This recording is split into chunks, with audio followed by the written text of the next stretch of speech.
성읍이라는 제목으로 말씀을 전하겠습니다. 도피성을 정하야 하네요. 그죠? 예, 죄송합니다. 도피성을 정하여. 왜냐하면 설교 제목 정했다가 바꿨다가 다시 바꿨는데 여기서는 안 바뀌었습니다. 하나님은 12지파에게 가나안 땅을 분배해 주셨습니다. 각 지파마다 경계를 정해 주셨고 인구에 따라 땅을 분배하셨습니다. 그런데 아직 땅을 받지 못한 지파가 있었습니다. 바로 레위 지파였습니다. 하나님은 레위에게는 땅을 직접적으로 분배해 주지는 않으셨습니다. 대신에 다른 지파들의 땅을 얻어서 그 다른 지파들의 땅에 섞여서 살기를 원하셨습니다. 민수기 25장 1절과 2절 말씀 같이 한번 읽겠습니다. 여호와께서 여리고 맞은편 요단 강가 모압 평지에서 모세에게 말씀하여 이르시되 이스라엘 자손에게 명령하여 그들이 받은 기업에서 레위인이 거주할 성읍들을 주게 하고 너희는 그 성읍들을 두르고 있는 초장을 레위인에게 주어서 성읍은 그들의 거처가 되게 하고 초장은 그들의 재산인 가축과 짐승들을 둘 곳이 되게 할 것이고. 여기 보면 하나님께서 이제 요단강을 건너가기 전에 미리 모세를 통해서 말씀하셨습니다. 각 지파는 이제 그 강을 건너서 이제 가나안 땅에 들어가서 기업을 받게 되면 레위인이 거주할 성읍을 따로 떼서 주라, 그렇게 말씀하셨습니다. 성읍뿐 아니라 그 성 주변의 초장들도 레위인들이 키울 그 가축과 짐승들을 목축할 수 있는 공간으로 주어야 된다. 한마디로 레위인들은 독자적으로 땅을 얻는 것이 아니라 각 지파들 사이사이에 섞여서 끼어서 살도록 했습니다. 이때 각 지파가 레위인들이 살도록 제공해주는 성이 바로 도피성입니다. 6절 제가 한번 읽겠습니다. 너희가 레위인에게 줄 성읍은 살인자들이 피하게 될 도피성으로 6성읍이요 그 외 42성읍이라. 근데 여기 보면은요, 이 도피성의 이 하나의 또 용례가 나옵니다. 먼저는 이제 레위인들이 살아갈 터전이 되는데요, 또 한 가지 용례가 더 있습니다. 무엇입니까? 살인자들이 피하게 될 도피성 용도입니다. 부지 중에 살인을 한 경우, 의도를 가지고 살인을 한 경우면은 여기 들어올 수는 없지만 부지 중에 살인을 한 경우에는 이제 그 당시에는 어떤 법이나 제도 등이 이제 완비가 되어 있는 상황이 아니니까 결국에는 자력으로 복수를 하게 됩니다. 근데 자력으로 복수를 하다 보면은 자기가 받은 만큼만 갚는 것이 아닙니다. 훨씬 더 많이 갚게 되는 거예요. 그래서 그런 부분을 이제 좀 막아내기 위해서 도피성이라는 제도를 하나님께서 마련하시고 레위인들로 하여금 그 도피성에 살게 하셨습니다. 근데 여러분 한번 생각해 보세요. 여러분이 지금 레위인이 돼서, 레위인 되는 거 좋죠. 근데 레위인이 돼서 도피성에 살라고 한다면 여러분 마음이 좀 어떻겠습니까? 살고 있는데 갑자기 어느 날 도피성에 살인자가 들어오는 거예요. 상황을 들어보니까 부지 중에 살해한 자이긴 하지만 그러나 살인자가 들어오면 여러분 마음이 어떠시겠어요? 여러분 주변에 이제 그 나라에서 공지가 오잖아요. 성범죄자라든지 이렇게 왔을 경우에 이제 사람들에게 조심하라고 공지가 옵니다. 그러면 그 쪽지를 받으면 여러분 마음이 어떻습니까? 간담이 서늘해지지 않겠습니까? 비슷한 거죠. 여러분 왜 레위인들은 단독으로 기업을 받지 못하고 다른 12지파, 11지파들 속에 섞여 살아야 됩니까? 게다가 왜 도망쳐온 살인자들과 함께 살아야 됩니까? 누구나 다 자기만의 공간을 가지기를 원하고요. 또 누구나 좋은 사람들과 함께 어울려서 살기를 소망합니다. 근데 레위인은 그러지 못했어요. 남의 땅에 얹혀 살아야 됐고 범죄자들과 동거해야만 됐습니다. 물론 특별한 사명이다라고 생각할 수도 있겠습니다. 신약 성경을 보면요, 성도의 삶도 비슷하게 묘사되고 있습니다.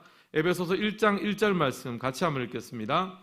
하나님의 뜻으로 말미암아 그리스도 예수의 사도된 바울은 에베소에 있는 성도들과 그리스도 예수 안에 있는 신실한 자들에게 편지하노니. 여러분 여기 보면 사도 바울이요, 고린도 교인의 주소를 두 가지로 보고 있습니다. 하나는 물리적인 주소입니다. 고린도시 몇 번 가, 또 몇 번지, 이렇게 물리적인 주소가 하나 있고요. 또 하나의 주소, 영적인 주소가 있습니다. 그리스도 안에서. 물리적으로 사는 주소에도 살아가지만, 이 세상 속에 섞여 살아가지만, 그 한기퉁에 우리가 살아가지만, 여러분, 우리의 영적인 주소는 어디입니까? 예수 그리스도의 은혜 안에 사는 줄을 믿습니다. 하나님의 말씀으로 살아가게 되는 줄을 믿습니다. 영적으로 보면 레위인과 같은 삶을 사는 것이죠. 11지파 사이에 살아가고, 이런저런 어려움 속에 살아가고, 또 범죄자들 사이에 살아가지만, 그러나 하나님의 말씀을 가르치고 하나님 앞에 아름답게 살아가는 그 소명을 가진 자로 우리를 또한 이 자리에 불러주셨습니다. 오늘 하나님의 예배하는 자리에 나오신 우리 성도 여러분들 가운데 비록 세상 속에 섞여 살아가지만 예수 그리스도의 은혜 안에 사시기를 주님의 이름으로 축원합니다. 저는 이런 관점에서 오늘 말씀을 살펴보면서 레위인과 도피성에 대해서 두 가지를 한번 정리해 보았습니다. 첫 번째는 영적 리더십을 발휘하는 것이 중요합니다. 1번 같이 한번 읽겠습니다. 영적 리더십을 발휘하라. 여러분, 하나님은요, 레위인들이 자기들끼리 뭉쳐서 사는 것을 원하지 않았습니다. 다른 지파들 사이에 골고루 섞여서 살기를 원하셨습니다. 그러면서 영적 리더십을 발휘하기를 원하셨어요. 신명기 22장 10절 말씀 같이 한번 읽겠습니다. 주의 법도를 야곱에게, 주의 율법을 이스라엘에게 가르치며 주 앞에 분향하고 온전한 번제를 주의 제단 위에 드리리로다. 아멘. 이 말씀은 모세가 12지파를 축복하면서 기도한 내용입니다. 가나안 땅에 들어가기 전에 이제 12지파를 다 축복하면서 기도했는데, 레위지파를 위해서 기도할 때는요, 어떻게 기도했습니까? 주의 법도를 야곱에게 가르치게 하시고, 하나님의 율법을 이스라엘 백성 골고루에게 가르치는 사명, 역할을 감당하게 해달라고 기도한 거예요.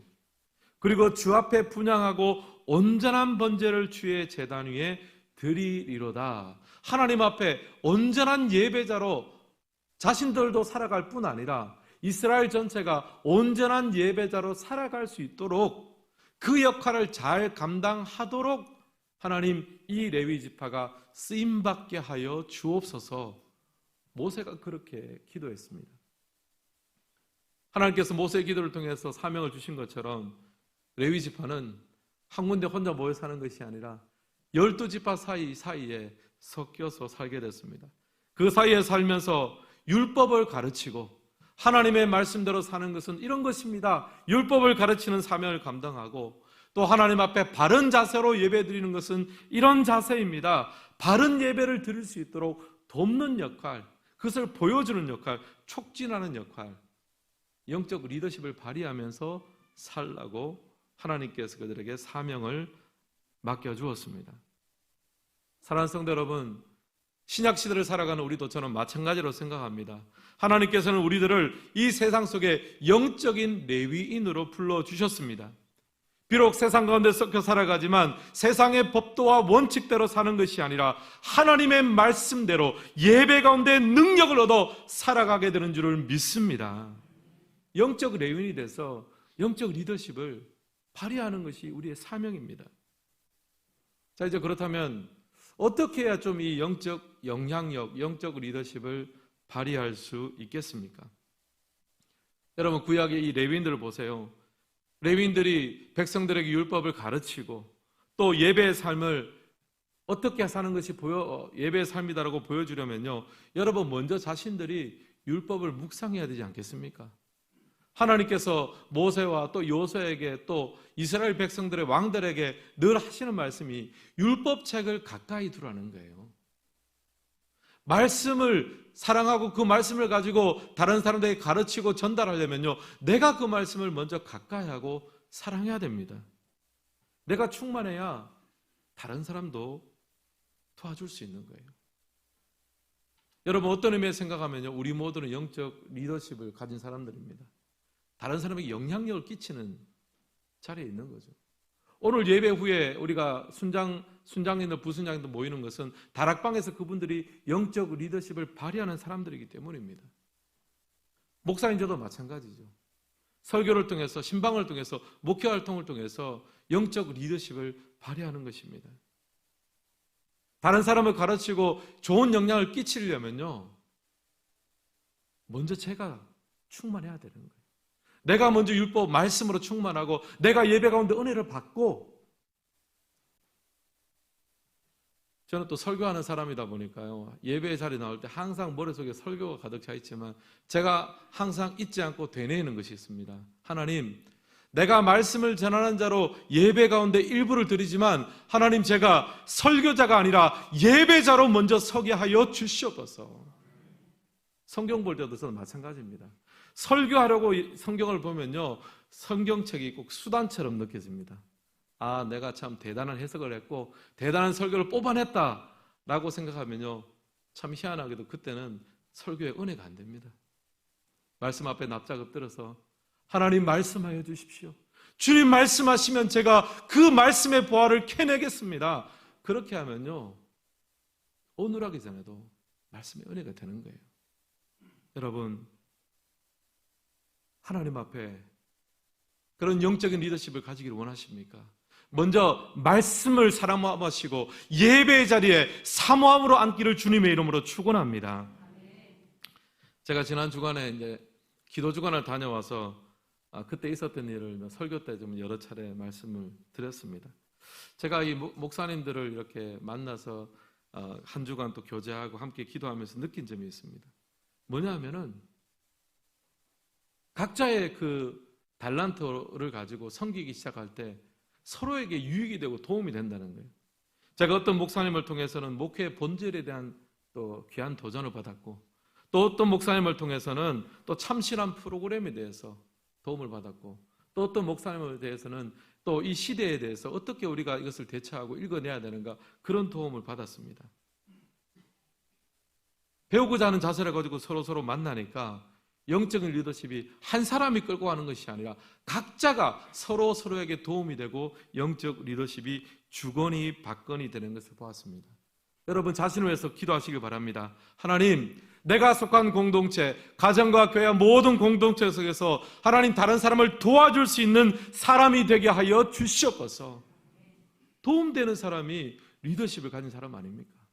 저는 목사로서 우리 교회 성도님들께, 여러분에게 도움이 되는 목사가 되고, 또 저는 또 우리 교회 부교육자들에게 본이 되고 도움이 되는 목사가 되고, 여러분 각자가 하나님께 세워진 그 자리에서 다른 사람에게 유익을 끼치고 하나님의 말씀과 능력으로 도움이 되는 삶을 사시기를 주님의 이름으로 축원합니다.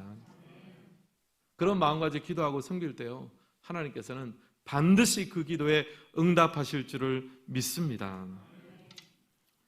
제가 이런 걸 하나 보았습니다. 제가 한번 읽어드릴게요. 부모된 사람들의 가장 큰 어리석음은 자식을 자랑거리로 만들고자 합니다. 부모된 사람들의 가장 큰 지혜로움은 자신의 삶이 자식들의 자랑거리가 되게 하는 것이다. 여러분, 어떤 느낌인지 아시겠습니까?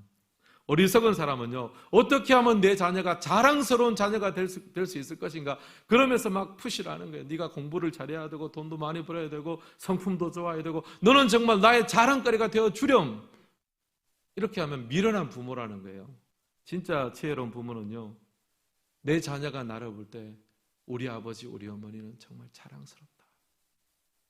내가 자랑스러운 부모가 되면 자녀는 자연스럽게 자랑스러운 자녀가 된다. 이 말씀입니다. 하나님이 레위인들에게 바로 그 사명을 주셨습니다. 레위인들이라고 완벽하겠습니까? 완벽하지 못하죠. 하지만 그러나 하나님의 율법을 붙들고 또 하나님 앞에 예배드린 자세가 어떤 자세임을 정말 끊임없이 애쓰며 이것이 바로 본입니다라고 보여줄 때 나머지 11지파가 그 각자의 삶 속에서 정말 율법을 따라 사는 것이 이런 것이구나, 또 하나님 앞에 예배자로 사는 것이 이런 것이구나, 그 레위인들의 삶의 본을 보면서 자극받고 또 샘플을 보고 본받을 수 있는 것입니다. 여러분, 하나님께 세워진 그 자리에서 영적 리더로 살아가시기를 주님의 이름으로 축원합니다. 두 번째는 보호가 필요한 자와 약자를 위한 최후의 보루가 되는 것이 중요합니다. 2번 함께 읽겠습니다. 보호가 필요한 자와 약자를 위한 최후의 보루가 되라. 이것은 이제 도피성에 대한 설명입니다. 민수기 35장 11절과 12절 말씀 같이 한번 읽겠습니다. 너희를 위하여 성읍을 도피성으로 정하여 부지 중에 살인한 자가 그리로 피하게 하라. 이는 너희가 복수할 자에게서 도피성 천성을 삼아 죽지 않게 하기 위함이니라. 아멘. 여러분, 여기 보면 도피성은 어떤 곳입니까? 부지 중에 살인한 자가 피하는 곳입니다. 누군가 실수로 사람을 죽였을 때 고의성이 없는 살인일 경우 그 사람은 이제 도피성으로 피할 수 있는 권리를 가집니다. 고대는 아직 법이나 이런 제도 같은 것이 제대로 자리 잡지 않았기 때문에 사람이 죽으면 누군가 그 사람을 죽이면 그 사람의 가족이나 친척이 복수를 하게 됩니다. 이제 보복, 자력 복수를 하는 거죠. 근데 서론에서 말씀드렸듯이 자력 복수를 할 때는 부작용이 있습니다. 받은 만큼 하는 게 아니에요. 원래 되로 받으면 뭘로 돌려줍니까? 말로 돌려주게 돼요. 나는 되로 돌려줬다고 생각하는데 절대로 그렇지 않거든요.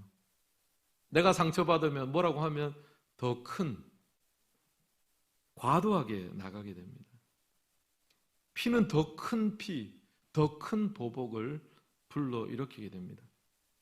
그래서 눈에는 눈, 이에는 이라고 하는 말이 뭐냐 하면은 과도하게 복수하지 말라는 얘기예요. 정확한 형벌을 부과하고 공의를 시행하라. 그렇게 이야기를 합니다. 그렇지 않으면 항상 억울한 희생자가 생길 수밖에 없습니다. 부당한 폭력을 당할 수밖에 없죠. 도피성은 그런 일을 막기 위한 장치였습니다. 도피성에 도망한 자는요, 정당한 재판을 받기 전까지 보호를 받습니다. 소위 말해 자력 복수로 하는 사람들이 찾아와도 도피성에 들어가면 일단은 자력 복수를 할 수가 없어요. 대신에 이제 의도성을 가지고 살인한 경우는 예외입니다. 도피성에 들어온 사람들은 레위인과 제사장들의 보호를 받습니다. 그리고 재판을 받을 때 율법에 의해서 어떤 복수하고 싶은 사람의 어떤 감정이나 기분이나 힘의 여부와 상관없이 율법에 의해서 공평하게 재판을 받습니다. 생명을 함부로 다루지 않는 거죠. 함부로 피를 흘리게 해서는 안 된다는 것입니다. 저는 이 말씀을 묵상을 하면서 참 오늘날 교회가 이런 곳이 되면 좋겠다 하는 생각을 해봅니다. 도피성과 같은 교회, 가난한 자들의 최후의 보루가 되고 힘들고 억울한 사람들의 마지막 카드가 될 수 있고, 여러분 그런 교회가 되어야 되지 않겠습니까? 성경에 제가 쭉 찾아보니까요, 이제 도피성 나중에 이제 명단이 쭉 나오는데 도피성 중에 하나가 이제 헤브론이라는 곳이 있어요. 헤브론은 이제 우리에게 익숙한 지명이잖아요. 처음 헤브론이 이제 등장하는 것은 창세기입니다. 아브라함이 가나안 땅에 이제 도착을 해서 이제 쭉 종과 형으로 다니면서 이 땅이 하나님께 주신 땅인가? 또 보니까 뭐 여러 강한 민족들도 있고, 이게 참 쉽지 않겠네. 이제 그런 고민을 할 때 이제 아브라함이 헤브론에 있는 마므레 숲으로, 마므레 상수리 숲으로 자리를 옮겼습니다. 거기서 여호와를 위해서 제단을 쌓았습니다. 그리고 거기서 기도했습니다. 예배드렸습니다. 그 헤브론이 나중에 도피성이 되었고, 또 나중에 다윗이 처음 왕이 되어서 통치했던 곳이 헤브론이었습니다. 우리 사랑하는 성도 여러분, 이 도피성에서 하나님께서 역사하셔서 정말 가난한 자들의 최후의 보루가 되고 힘들고 약한 자들의 마지막 카드가 될 수 있는, 여러분 그 도피성의 첫 출발이 어디에서 출발합니까?